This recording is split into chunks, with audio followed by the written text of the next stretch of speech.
was created 6,000 years ago in 6 days by God.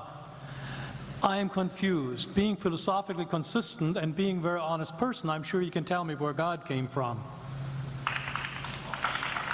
And in addition, once you've told me where God comes from, please try to clarify how you can figure that a spiritual force can have an impact on a material universe to create it.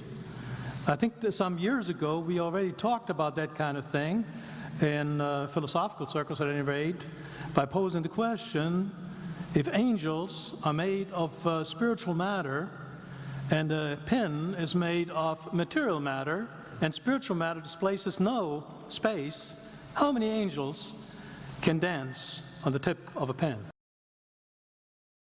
Go ahead.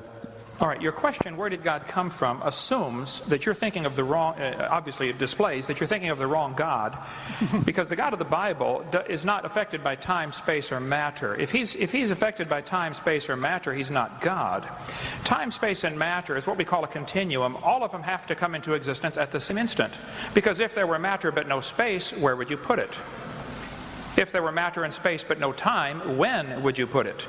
You cannot have time, space, or matter independently. They have to come into existence simultaneously. The Bible answers that in 10 words. In the beginning, there's time. God created the heaven, there's space, and the earth, there's matter. So you have time, space, matter, created a trinity of trinities there. Just, you know, time is past, present, future. Space has length, width, height. Matter has solid, liquid, gas. You have a trinity of trinities created instantaneously, and the God who created them has to be outside of them.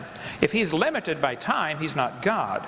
The guy who created this computer is not in the computer. He's not running around in there changing the numbers on the screen, okay? The God who created this universe is outside of the universe. He's above it, beyond it, in it, through it. He's unaffected by it. So the concept that a spiritual force cannot have any effect on a material body, well then I guess you'd have to explain to me things like emotions and love and hatred and envy and jealousy and rationality. I mean, if your brain is just a random collection of chemicals that form by chance over billions of years, how on earth can you trust your own reasoning processes and the thoughts that you think? Okay, so